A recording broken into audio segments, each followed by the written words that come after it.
మీ business ఏదైనా మీ ఊర్లో promotion చేయాలంటే అది సుమన్ టీవీతోనే సాధ్యం. ఇప్పుడే సంప్రదించండి. Welcome to Suman TV. మనం హన్మకొండ భీమారం ప్రాంతంలో రాధిక ఆసుపత్రి దగ్గర ఉన్నాం. ఇక్కడ ఇటీవలి కాలంలో అంటే ఆసుపత్రిలో శిశు మరణాలు కావచ్చు, లేకపోతే వేరు ప్రమాదాలు చోటు చేసుకుంటున్నాయి. ఇందులో భాగంగా ఇప్పుడే రాధిక ఆసుపత్రిలో కూడా ఒక ఇన్సిడెంట్ జరిగింది. తల్లి చనిపోవడం, దానికి సంబంధించిన ఒక ఉదంతం ఏదైతే ఉన్నదో వారి భర్త కూడా ఇక్కడ ఉన్నారు. ఆ ప్రవల్లిక మా హస్బెండ్ ఉన్నారు, వారి కుటుంబ సభ్యులు అసలు ఇన్సిడెంట్ ఎట్లా జరిగింది, ఆసుపత్రి వర్గాలు ఏం చెప్తున్నాయి ఒకసారి అడిగి తెలుసుకున్నాం. సార్ చెప్పండి, ఏం జరిగింది? హైదరాబాద్ లో ఉంటారు, వైభవ్ ఇక్కడే ఉంటారు. యాక్చువల్లీ మా ఫస్ట్ డే ఇదే రాధిక హాస్పిటల్ జరిగింది.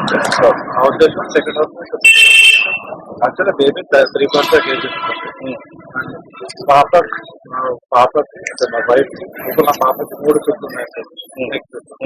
దానివల్ల సాధారణంగా నార్మల్ డెలివరీ చాలా కష్టం. అడ్మిట్ చేస్తున్నా స్కాన్స్ అన్ని విజయ హాస్పిటల్ జరిగాయి.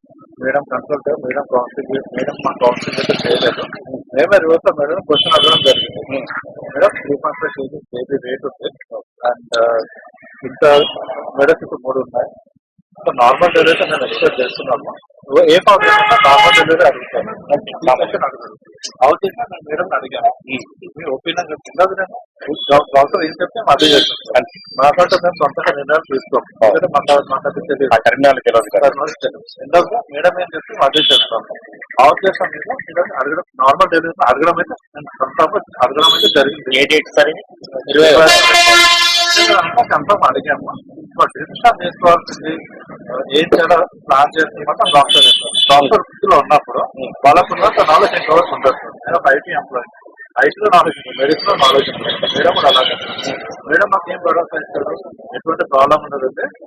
2-3 మందికి రీసెంట్ గా 2-3 ఉన్న వాళ్ళకి కూడా చేసాము. అలాగే ఇప్పుడు చేసాము. ఎటువంటి ఇబ్బంది ఉండదు. తర్వాత అయితే మొదట్లో ఇక్కడే పుట్టింది కాబట్టి రెండో పేరు ఇక్కడే పుట్టి మంచిగా ఉంటుందని ఉద్దేశంలో హైదరాబాద్ ఇక్కడ బాగా ఇక్కడ కూడా 300% ఫెసిలిటీస్ ఉంటాయి. సదుద్దేశంతో మంచి ఉద్దేశంతో ఫస్ట్ పేరెంట్స్ వాళ్ళు ఇక్కడే ఉంటారు, అద్దెరాలు ఇక్కడే ఉంటారు. అందుకు వచ్చాము. మేడం పేరు అడగడం జరిగింది, నార్మల్ అవుతుంది అవ్వదా అని. ఇప్పుడు అవసరం భరోసా ఇచ్చి అయితే ఏమవుతుంది, ప్రోస్ అండ్ కాన్స్ అని చెప్పలేదు.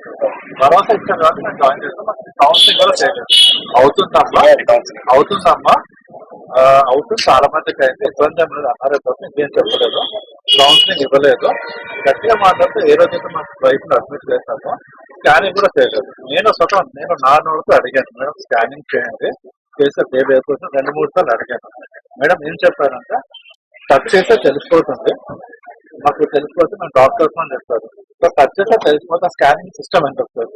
డాక్టర్స్ అయినా ప్రతి బేబీ మదర్ టచ్ చేస్తే తెలిసిపోతుంది కదా. స్కానింగ్ అని ఎక్విప్మెంట్ ఎందుకు, అది వేస్ట్ ఎక్విప్మెంట్ అన్నారు కదా.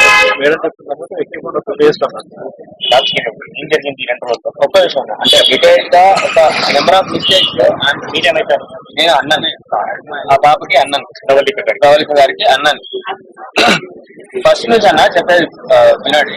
ఫస్ట్ ఏ పేషెంట్ కైనా అన్న, ఏ పేషెంట్ అయినా సరే, అది డెలివరీ ఎవరైనా సరే ఒక ప్రాబ్లం ఉంది అంటే ఆపరేషన్ ముందు స్కాన్ తీస్తారన్న. స్కాన్ వీళ్ళకి అతి తెలిగో మరి మేము తోపులమనో 30 ఏళ్ళ సర్వీస్ అనో దాంతో స్కాన్ వదిలేసారన్న, చేయలేదు. అది ముందు నుంచి తెలిసి ఏంటంటే 3 పేగు చుట్టుందన్న ఆల్రెడీ లోపల. అది తెలిసి ఈమె ఇప్పుడు 2 అంటుంది, కానీ 3 అయినా 2 ఒక మామూలు పర్సన్ అన్న పేగులు మెళ్ళ చుట్టున్నాయి అంటే ఏం చేస్తారన్నా, సిజేరియన్ చేస్తారు. అదే సర్జరీ చుట్టూ చేస్తారు. ఒక నార్మల్ పర్సన్ కి ఎవరికి తెలుస్తారన్నా. ఆమె ఏమంటది, నార్మల్ డెలివరీ అంటే నార్మల్. ఏమేమంటది, మా పేషెంట్ ఇష్టంగా ఉంది కాబట్టి మేము చేస్తాము.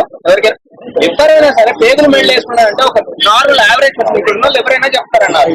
అదే అయిపోయిందా, ఏం చేసింది, బ్లీడింగ్ వచ్చిందన్న, ఫుల్ బ్లీడింగ్ వచ్చింది.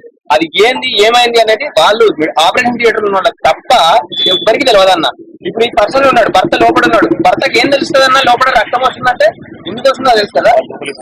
అర్ధగంటల ఆపరేషన్ థియేటర్ షిఫ్ట్ చేసిరన్న. సరే ఆపరేషన్ థియేటర్ షిఫ్ట్ చేసిరు. మహా అయితే మనం ఏమనుకుంటాం అన్న, భయపడి మహా అయితే కుట్లు వేయడానికి తీసుకుపోయారు కావచ్చు అనుకుంటాం. లోపల పోయినాక ఆమె 1/2 hour లో బ్లడ్ కావాలి, ప్లేట్లెట్స్ కావాలని చెప్పిందన్న.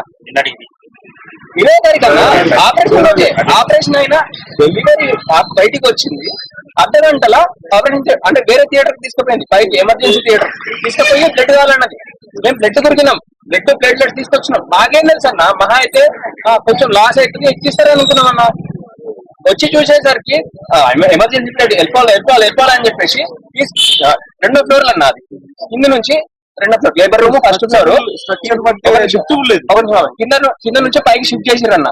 అక్కడ నుంచి ఒక నార్మల్ ఆర్ఎంపీ డాక్టర్ అన్న, ఊర్లో ఊర్లో 2 ఫ్లోర్ల ఇల్లు ఉంటే 2 ఫ్లోర్ల హాస్పిటల్ ఉంటే పైనుంచి కిందికి ఒక పేషెంట్ ఎట్లా తీసుకొస్తారు, స్ట్రెచర్లా లిఫ్ట్ తీసుకొస్తారు.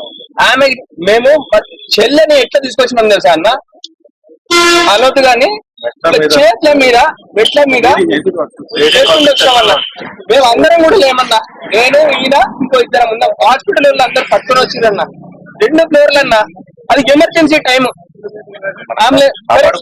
సరే ఆమె పేరుగా పడుకోవడానికో దేనికో అన్న అంబులెన్స్ లాగా ఎక్కించింది. ఆమె కూడా ఎక్కింది అంబులెన్స్ గా, మా బావతో పాటు ఎక్కింది.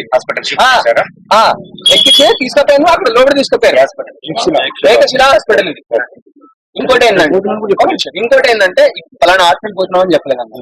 ఇంకోటి ఇప్పుడు జరిగిన డిస్కషన్ లో ఏం చెప్తానంటే, మాకు చెప్పడం ఏం చెప్పిందంటే, అక్కడ తీసుకుపోయినాక ఒక 2 గంటలు సర్జరీ రూమ్ లో పెట్టినాను ఏకశిలా హాస్పిటల్ లో. సర్జరీ రూమ్ లో 2 గంటలు పెట్టినాక ఆమె బయటకు వచ్చి అక్కడ ఉన్న పరిస్థితి కంటే ఇక్కడ బెటర్ అయింది అని చెప్పిందన్న. ఇప్పుడు ఏం చెప్తానంటే, ఇక్కడనే కొలాప్స్ అయ్యే సిచ్యువేషన్ లో ఉండే చెప్పండి, ఇప్పుడు చెప్తాను కొలాప్స్ అయ్యే సిచ్యువేషన్ లో ఉండే ఏదైతే తీసుకుపోయినాం అక్కడికి ఏదో ఒకటి చేసి కాపాడదామని చేసినాం. 5 గంటలు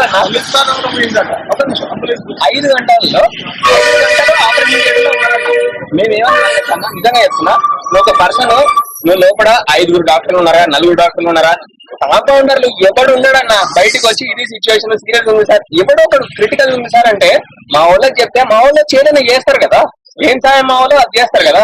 ఒక్క విషయం చెప్పకపోతే మా వాళ్ళకి నేనేం ఫోన్ చేసి చెప్పినా తెలుసా అన్న, లోపల ఆపరేషన్ థియేటర్ అంత సెట్ అవుతుంది చేసినాక అర్ధ గంట తర్వాత వచ్చి చెప్పిందన్న, ఏమని అక్కడ నుంచే బ్లడ్ వస్తుంది అంతే తీసేసినామన్న.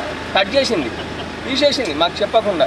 అదంతా పక్కన పెడితే అయినా కూడా బ్లడ్ వస్తూనే ఉందన్న. ఏం చేస్తారన్నా మీరు, ఒక నార్మల్ పర్సన్ ఇప్పుడు చెప్తుంటేనైతే నాకు కళ్ళల్లో ఎట్లా నీళ్ళు తిరుగుతున్నాయంటన్నా, లోపల ఒక్క చుక్క రక్తం లేదటన్న.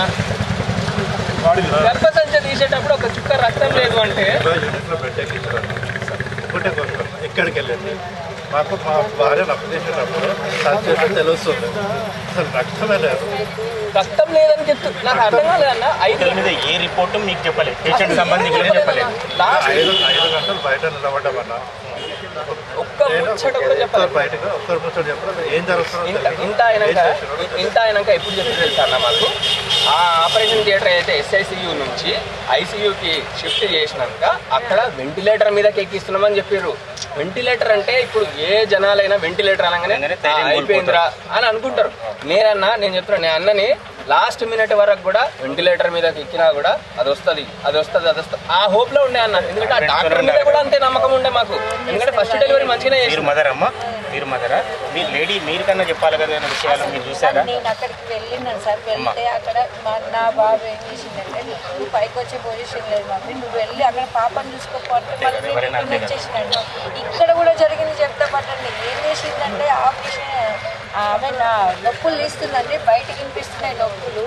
మేమేమనుకున్నాం అంటే, అబ్బాయి నా బిడ్డ ఎంత కష్టపడుతుందని దేవుళ్ళకి దండం పెట్టినా సార్, మంచిగా కావాలి మంచిగా. 2:38కి డెలివరీ అయిందట సార్. నా అల్లుడు లోపల ఉన్నాడు. 2:40కి గొంతు వినిపించింది, పాప గొంతు మాకు వినిపిస్తే అరే అమ్మ పుట్టిందని సంతోషంతోనో అది దుఃఖంతోనో కళ్ళల్లో నీళ్ళు వచ్చినాయి సార్. అయిపోయింది కథం. ఇక బయటకు వచ్చి మరి వాళ్ళ సిస్టర్స్ ఎవరన్నా వచ్చి మీకు పాప పుట్టింది బాగుంటుందా ఆ విషయం చెప్పలేదు. కొద్దిసేపటి తర్వాత నా బిడ్డని చెల్ల పట్టుకొని తీసుకెళ్తున్నారు పైకి. ఏం జరిగింది అనే ముచ్చట నాకు చెప్పలేదు, పాప బాబా చెప్పలేదు. ఎందుకు తీసుకెళ్తున్నారు అంటే నేను కూడా నా బాబా అనుకున్నట్టే కొద్దిగా నార్మల్ డెలివరీ అయితే కొంచెం కట్ అవుతుంది కదా సార్, స్టిచెస్ చేయడానికి తీసుకెళ్తుంది అని చెప్పేసి అనుకున్నా. మరి వీళ్ళు ఏంది చెప్తలేరు అని చెప్పేసి మా విఎంపురాలతో అన్న సార్. అన్నాక ఆమె ఆగబట్టుకోలేక ఒక సిస్టర్ అటుకోలేక ఆమెను అడిగింది, పాప బాబా అమ్మ అంటే అది ఉరుక్కుంటూ పాప అని చెప్తే మరి ఏంది ఇంకా చూపిస్తలేరు అని మేము అంటే ఇంకొక ఆమె పోకుంటూ పాపకి ఆక్సిజన్ పెట్టినామమ్మా అక్కడ పడుకోగలిగినాం, మీరు ఎవ్వరు వెళ్ళకండి దగ్గరికి అని చెప్పిందండి.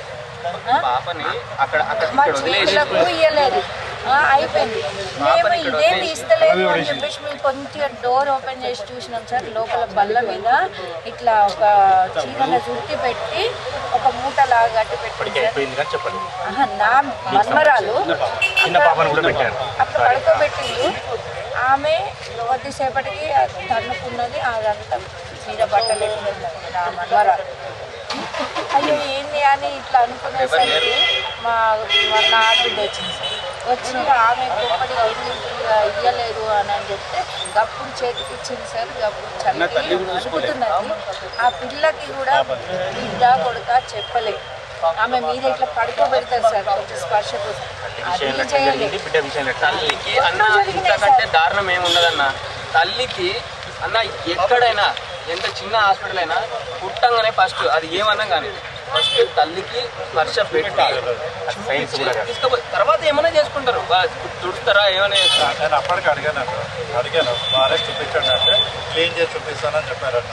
2 నిమిషాలు వెయిట్ చేస్తాను. అంటే వాళ్ళకి అప్పటికి తెలుసు. ఆక్సిజన్ మాస్క్ పెట్టిన విషయం నాకు తెలుసు. తర్వాత బయటకు వస్తుంది చూసి అంటే ఊరికే పెట్టాము, సేఫ్ సైడ్కి పెట్టామో అని చెప్తున్నారు. సేఫ్ సైడ్ చేయడానికి ఏమైనా ఇల్లు కన్స్ట్రక్షన్ అన్న ఒక రీజన్ ఉంటుంది. ఒక విషయం చెప్తారు సార్. మా భార్య డెలివరీ ఉన్నప్పుడు సార్ 80% 100% తన ఎఫర్ట్ పెట్టాను సార్ బేబీని బయటకు లాగడానికి.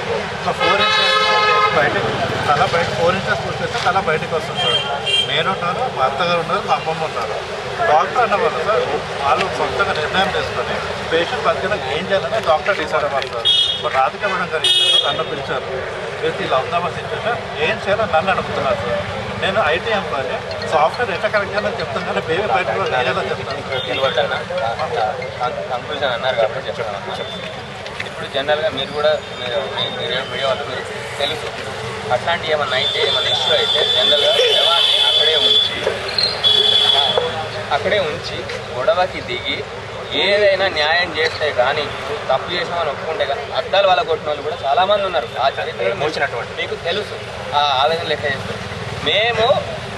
మేము ఆలోచించి కొంచెం కల్చర్డ్గా ప్రవర్తించింది ఏంటంటే ముందు నా చెల్లెకి ఫస్ట్ నేను అంత్యక్రియలు చేసుకోవాలి. ఫస్ట్ దాని చివరి చూపు అందరికి ఇచ్చినాక అప్పుడు వచ్చి ఏమన్నా ఉంటే అడుగుదాము ఎందుకు చేసినావు ఇవన్నీ అని అనుకుని 3వ రోజున 20వ తారీఖు అయింది. ఇప్పుడు వచ్చి మాట్లాడినామన్నా. 4వ రోజుకి ఇప్పుడు వచ్చి మాట్లాడినామన్నా. ఇప్పుడు కూడా ఆమె ఆఖరికి లిఫ్ట్ విషయం కూడా అన్న 30 ఈమె రికార్డు అందరికీ తెలుసు. 30 సంవత్సరాల పీరియడ్ గవర్నమెంట్ హాస్పిటల్లో కూడా పనిచేస్తుంది. అలా హాస్పిటల్ కూడా చాలామందికి తెలుసు. లిఫ్ట్లో స్ట్రెచర్ పట్టాలని చెప్పేసి ఎక్కించలేదంటన్నా. అంటే ఎమర్జెన్సీ ఎవరికైనా కూడా అంతే నాన్న ఇప్పుడు ఒప్పట్లేదు.